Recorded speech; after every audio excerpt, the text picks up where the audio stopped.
سلیم ناصر ہمارے پاکستان کے بہت ٹیلنٹڈ اداکار تھے. مرحوم آنگن ٹیڑھا ان کی پہچان. بہرحال وہ کیا کہتے ہیں کہ خاک میں کیا صورتیں ہوں گی کہ پنہا ہو گئی. بہت پیارے پیارے لوگ دنیا سے چلے گئے. بات ہو رہی تھی دو چیزیں مجھے آپ لوگوں سے ڈسکس کرنی ہے. ایک تو جستجو کا سفر، اور جب یہ ہم نے اس پہ کام شروع کیا، جس طرح سے بھی تھوڑی دیر پہلے بات ہو رہی تھی کہ کام کس طرح سے کیا جائے. چیزیں ہمارے پاس موجود ہیں، ہمت ہے، حوصلہ ہے، فائنینشلی سپورٹ نہیں ہے، اس کا کیا کریں گے. اچھا کرتے ہیں، ٹائم از منی، چلو ٹائم اپنا دیتے ہیں.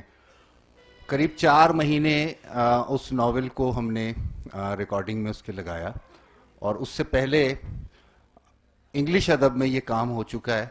میں نے اس کو سرچ کیا، اور وہاں پر بھی مجھے اتفاق کی بات ہے کہ باہر ممالک میں کتاب سے آج بھی لوگوں کی دوستی ہے، باوجود اس کے کہ یہاں سے زیادہ ٹیکنالوجی وہاں پر موجود ہے. لیکن وہ چلتے پھرتے ٹرین میں، بس میں، ان کے پاس کتاب ضرور ہوتی ہے. جہاں بھی ان کو ٹائم ملتا ہے، چاہے وہ 1 پیج پڑھیں، 2 پیج پڑھیں، بڑی پابندی سے پڑھتے ہیں. یہی وجہ ہے کہ وہاں پر کوئی رائٹر جب کتاب لانچ کرتا ہے تو ہمارے معاشرے کی طرف سے یہ نہیں پوچھا جاتا کہ آپ کرتے کیا ہیں، اس کو اتنا کچھ مل جاتا ہے. تو یہ المیہ صرف ہمارے پاس ہے کہ اگر آپ فنون لطیفہ کسی شعبے سے وابستہ ہیں تو پھر آپ سے یہ سوال ضرور کیا جاتا ہے کہ جی آپ کرتے کیا ہیں. بہرحال ہماری دوستی کتاب سے ختم ہوتی جا رہی ہے، جس کی وجہ سے جو معاشرے میں انتشار ہم دیکھ رہے ہیں، جو ہماری تہذیب ہے یا جو روایات ہیں، جو ہمارا کلچر ہے، اس سے کافی حد تک دوری ہمیں دیکھنے کو ملتی ہے. میں بڑے فخر سے یہ کہہ سکتا ہوں کہ مجھے بہت چھوٹی عمر میں بہت اچھی کتابیں پڑھنے کا موقع ملا، اور وہ کتابیں میرے آج تک کام آتی ہیں اور زندگی بھر تک کام آتی رہیں گی. لیکن آج کے اگر کسی نوجوان سے یا کسی بچے سے پوچھا جائے کہ جناب کرشن چندر کون تھے یا آپ نے مرات العروس پڑھی، تو وہ شاید نہیں جی کا جواب وہاں سے آئے گا. تو اس سے ادب کا نقصان تو ہوا ہی ہوا، معاشرتی جو ہمارا اسٹرکچر ہے اس کو بھی بہت. آج دیکھ لیں پاکستان کے اندر، پوری دنیا میں جو پاکستان کا نقشہ جس انداز میں پیش کیا جاتا ہے، جب ہم باہر ٹریول کرتے ہیں تو ہمیں ایسا لگتا ہے. میں کئی دوستوں سے امریکہ میں اور برطانیہ میں جب میں ان سے کہتا ہوں یا یورپ میں کہتا ہوں یار آپ پاکستان وزٹ کرو، کہتے ہیں نہیں بھائی وہاں تو لاشیں ہیں، وہاں تو دہشت گردی ہے، وہاں تو یہ. یعنی کہ یہ ایک تصویر باہر لوگوں تک پہنچتی ہے، لیکن اندرون خانہ الحمدللہ بہت زرخیز خطہ ہے. بہت بس تھوڑی سی نمی کی گنجائش ہے، ورنہ بہت ٹیلنٹ ہے یہاں پر، اور ہم بہت خوشحال ہیں اور ہم بہت تیزی سے آگے کی طرف بڑھ رہے ہیں. وہ پکچر ایک غلط لوگوں تک پہنچ رہی ہے، لیکن اندرون خانہ ہمارا اطمینان ہے. باوجود اس کے کہ ہمیں جس طرح کے حکمران ملے، جس طرح کا ہمیں ماحول ملے، ہم اس میں خوش ہیں اور محنت کر رہے ہیں. ایک تھوڑا سا اور فقدان ہو گیا کہ انفرادی جد و جہد زیادہ ہونے لگی. اس سے فردی فائدہ تو ہوا، لیکن ملک و قوم کو کوئی ایسا بڑا فائدہ ہوتا ہوا نظر نہیں آ رہا کہ جو کمبائن یا اجتماعی کوششوں میں مارز وجود میں آتا ہے. بہرحال وہ جب میں نے اس کا مطالعہ کیا تو مجھے وہاں پر ایسا کوئی ایسا کام نظر نہیں آیا، ماں سوائے اس کے کہ چند لوگوں نے والنٹری اپنی آوازیں دے کر اور بالکل اس کو اس طرح سے کتابوں کو پڑھ دیا آڈیو میں کہ میرے خیال ہے اس کو خود بھی مزہ نہیں آیا ہوگا پڑھنے کا، جائے کا کوئی اور سنے اور اس کو انجوائے کرے. تو یہ تمام چیزیں تھیں، اس کو ہم نے مد نظر رکھ کر سب سے پہلے یہی سی ناول کو چوز کیا، اور اس کی وجہ بھی یہی ہے کہ ایک بہت ہی اچھوتے موضوع پر کہانی لکھی گئی ہے. اور کہانی ایک جب آپ اس ناول کو پڑھیں گے یا جب اس کو سنیں گے تو آپ کو اندازہ ہوگا کہ محنتیں رائے گاہ نہیں جاتی. جو لوگ اپنے آپ سے کمیٹڈ ہوتے ہیں، اپنے کام سے کمیٹڈ ہوتے ہیں، منزل خود ان کے قدم چوم لیا کرتی ہے. ایک ایسے چھوٹے سے بچے کی کہانی جو ایک استحصالی ماحول میں پیدا ہوا گاؤں دیہات کے، جہاں وہ اپنی مرضی سے اسکول نہیں جا سکتا، جہاں اس کے پاس معاشی تنگی ہے، اور ماحول جو ہمارا کلچر ہے کہ وڈیرہ شاہی بچوں کو پڑھنے نہیں دیتی. اسکولوں میں آپ دیکھتے ہیں کہ طویلے بنے ہوئے ہیں، بھینسیں بندھی ہوئی ہیں. تو اسی ماحول میں، اور بہرحال وہ اسٹوری جب آپ پڑھیں گے تو میں چاہوں گا کہ اس کا ایک چھوٹا سا کلپ آپ لوگوں کو سنا دیں، اور پھر میں آپ کو اس کی مارکیٹ بھی بتاؤں گا، اور میں آپ کو بتاؤں گا کہ یہ کہاں تک یہ کام ہم لے جا سکتے ہیں اور کس طرح کس پیمانے پر ہم اس کام کو آگے کی طرف بڑھا سکتے ہیں. چھوٹا سا ایک کلپ ہے، تھوڑا سا آپ کو. asianband.com. جستجو کا سفر. تحریر ذیشان الحسن عثمانی. ترتیب و پیشکش radio Asian world UK. Producer Saleem Gilani. Executive producer موفٹیک سلیوشنز USA. دھوپ کی تمازت میں جلتے ہوئے اندرون سندھ کے ایک چھوٹے سے زرعی گاؤں میں زندگی ہمیشہ کی طرح سے سکتے ہوئے گزر رہی تھی. دوپہر کا وقت، مئی کا مہینہ، کچے راستوں پر جانور تک نظر نہیں آتے تھے. ایسے میں فضل الدین اور فضلو ایک گھر سے دوسرے گھر بھاگا جا رہا تھا. مولوی صاحب، آج گھر میں بیٹے کی پیدائش ہوئی ہے، کوئی بھلا سا نام بتا دیں رکھنے کو، مگر نام ایسا ہو کہ بچہ بچ جائے کہ 4 سے پہلے کے جلدی ہی مر گئے. یہ کہہ کر فضلو فرت عقیدت سے مولوی صاحب کے ہاتھ آنکھوں پر لگا کر چومنے لگا. مولوی صاحب گویا ہوئے. فضلو دیکھ، ایسی خبر بغیر مٹھائی کے نہ لایا کر، اور اب تو تیرے بچے کی زندگی کے لیے دعا بھی مانگنی پڑے گی. او چاچا کیا بول رہے، کچھ سمجھ نہ آوے. چل چھوڑ، یہ بتا میرا نام کیا ہے؟ ہم سب اللہ کے بندے ہیں، میں بھی اور تو بھی. تو ایسے کر، اپنا نام عبداللہ رکھ لے. یہ سن کر مننے کی آنکھوں میں چمک آ گئی اور فوراً چیختا ہوا بھاگا. میں عبداللہ ہوں، میں عبداللہ ہوں، میرا نام عبداللہ ہے.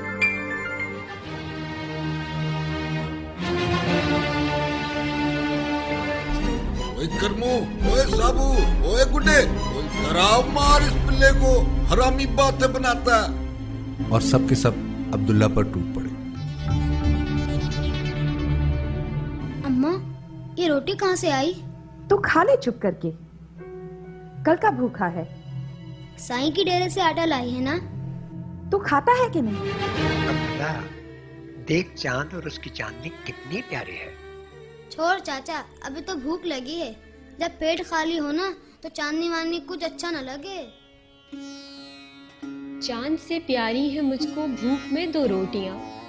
جب کوئی بچہ مرے گا کیا کرے گی چاندنی.